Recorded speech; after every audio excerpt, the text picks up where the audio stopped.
Good morning, अस्सलाम वालेकुम, welcome to my channel.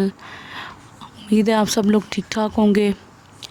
और यहाँ हमारे मॉर्निंग का आगाज़ मिल्क शेक से हुआ है। चूँकि बच्चों को छुट्टियाँ हैं तो वो ज़्यादातर नाश्ते में लेट उठते हैं और सोने का और उठने का कोई टाइम नहीं होता। हर घर में मेरा ख़्याल है ऐसी रूटीन होती है, तो ज़्यादातर वो मिल्क शेक ही पी लेते हैं। और आज मेरे बहुत सारे पेंडिंग काम थे जो मैंने कंप्लीट करने थे, क्योंकि मैंने 1-2 दिन बाद ट्रैवल करना था ईद के लिए। तो बस फिर मैंने जल्दी 7 बच्चों के लिए स्पेगेटी रेडी किए, ताकि उनके, आपको पता है जब बच्चे घर में होते हैं तो कुछ ना कुछ उन्हें खाने के लिए स्नैक्स चाहिए होता है। तो मुझे था कि बार बार मुझे तंग ना करें कि अभी थोड़ी देर लिए, अब मुझे भूख लगी है, अब ये दे दें, अब वो दे दें। तो मैंने फिर उनके लिए स्पेगेटी रेडी कर दिए थे। ये बड़ी क्विक और इजी और बड़ी लाइट वेटेड किस्म की रेसिपी है।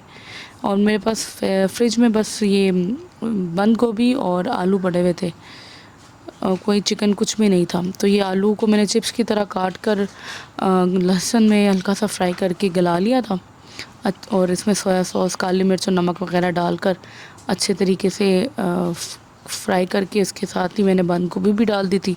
आप चाहें तो इसमें कनौर का चिकन क्यूब भी डाल सकते हैं, या अगर कोई और वेजिटेबल पड़ी है तो वो भी आप डाल लें। बस फिर जब आलू गल गए तो मैंने साथ नूडल्स वगैरह डालकर इसको ऊपर नीचे मिक्स कर लिया था। और इसमें यह है कि बच्चों के चिप्स का शौक़ भी पूरा हो जाता है और नूडल्स का भी, और होते भी ये बहुत टेम्पटिंग है, मतलब बड़े मज़े के लगते हैं। खैर मुझे तो पर्सनली भी बहुत पसंद है। तो बस फिर इनको बनाने के बाद अपने कामों में लग गई। शाम में बच्चों को साइकिलिंग का हो रहा था कि हम साइकिल वगैरह चला लें, मैं उनके साथ जा नहीं सकती थी। तो बस फिर मैंने उन्हें कहा कि आप ख़ुद अपना देख लें, कोई साइकिलिंग कर रहा है, कोई स्कूटी चलाना चाह रहा है। तो ये जब बच्ची मेरी साइकिल चलाने लगी तो उसमें हवा ही नहीं थी। मैंने कहा ये लो, और मेरे काम कम है जो मेरा एक और काम बढ़ गया।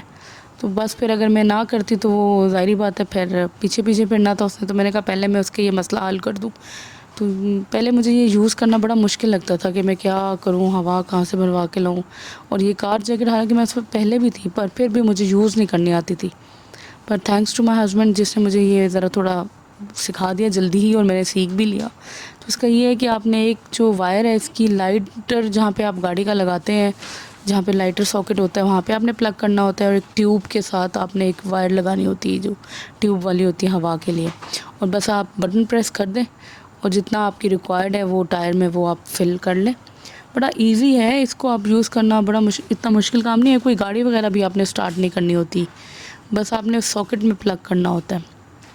तो बस दोनों टायरों में मैंने ये साथ साथ इसकी हवा फिल कर दी थी, ताकि ये बार बार मुझे तंग ना करे, और मैं अपने कामों में लग गई थी।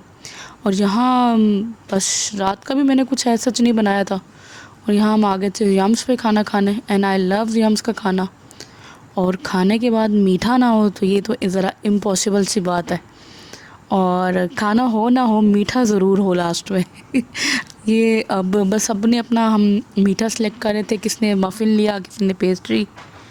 And we were back to home. और वापसी भी बड़े मज़े का वेदर था, हल्की हल्की बारिश भी हो रही थी। और वापस आके बच्चे तो सो गए, और मैं अपने सारी पैकिंग वगैरह जितनी रहती थी सब कंप्लीट कर ली, क्योंकि नेक्स्ट डे भी मुझे छोटे मोटे बाहर के काम थे। तो मैं फिर बस उसी कामों में लगी हुई थी कि ये फ़िनिश हो जाए मेरे। अब नेक्स्ट व्लॉग आपको मेरा ट्रैवलिंग का ही मिलेगा इंशाल्लाह। Thank you for watching my video, and do subscribe and like my channel. और उम्मीद है आपकी ईद भी बहुत अच्छी गुजरेगी इंशाल्लाह, खैर खैरियत से गुजरेगी। मुझे भी दुआओं में याद रखिएगा। अल्लाह हाफ़िज़।